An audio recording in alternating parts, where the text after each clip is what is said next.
दोस्तों, भगवान तथागत गौतम बुद्ध लिच्छवी के कुमारों की तुलना देवताओं से इसलिए करते थे क्योंकि वे 7 अपरिहार्य धर्मों का पालन करते थे। वे 7 अपरिहार्य धर्म कौन कौन से हैं, उनकी कथा इस प्रकार से है।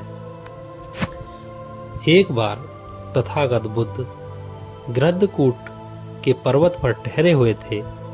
उस समय मगध राजा अजातशत्रु वैशाली के वज्जियों पर आक्रमण करके उनको गुलाम बनाना चाहता था।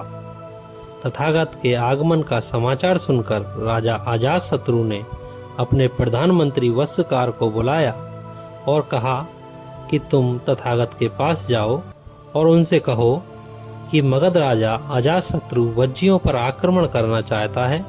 ऐसा कहने पर तथागत जो कुछ भी कहें आकर मुझे बताना, क्योंकि तथागत जो कुछ भी कहते हैं वह कभी गलत नहीं होता है।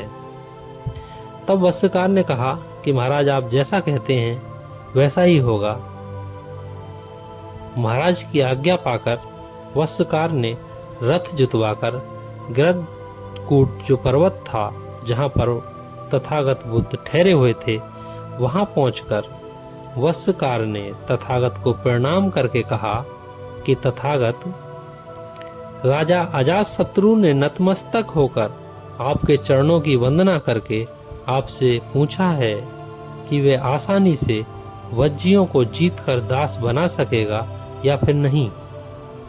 फ्रेंड्स, वत्सकार की ये बात सुनकर तथागत आनंद को संबोधित करके बोले कि आनंद, क्या तुम जानते हो कि जो वज्जी हैं वह 7 अपरिहार्य धर्म, फ्रेंड्स 7 अपरिहार्य धर्म का मतलब होता है हानि से बचाने वाले नियम, क्या उनका पालन करते हैं? आनंद ने कहा, हाँ बंते, मैं जानता हूँ।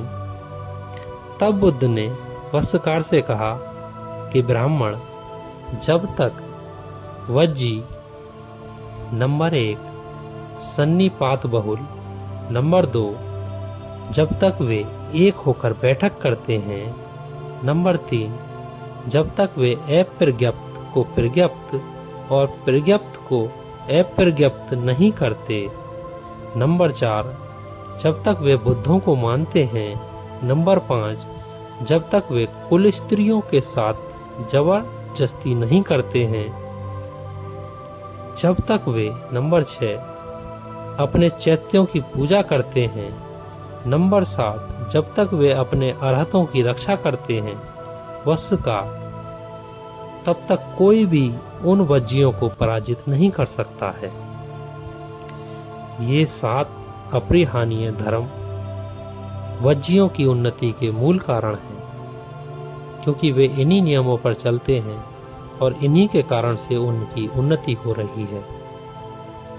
तथागत की यह बात सुनकर वत्सकार ने कहा, हे तथागत, आपने जिन बातों का वर्णन किया है इनमें से एक का भी पूर्ण रूप से पालन करने से वज्जियों की अवनति नहीं हो सकती है, फिर सभी का पालन करने से उनकी तरक्की करने का तो कहना ही क्या। तथागत, हम देखते हैं कि वज्जियों में फूट डालना बहुत ही कठिन है और जब तक उनमें फूट नहीं पड़ती है तब तक अजातशत्रु का उनके विरुद्ध युद्ध करना बिल्कुल व्यर्थ है, क्योंकि अगर वो युद्ध कर भी लेंगे तो उनको दास नहीं बना सकेंगे। यह कहकर तथागत की आज्ञा लेकर वत्सकार राजगृह वापस लौट गए और जो सारी जो बातें थी जो बुद्ध के साथ हुई थी वो अजातशत्रु जो महाराज थे उनके प्रधानमंत्री ने अपने महाराज को सुनाई। महाराज ने ये बातें सुनने के बाद जो उनका युद्ध करने का जो मन था उसको टाल दिया। तो फ्रेंड्स, आशा करता हूँ कि इस 7 अपरिहार्य नियम की जानकारी आपको अच्छी लगी होगी। Thank you.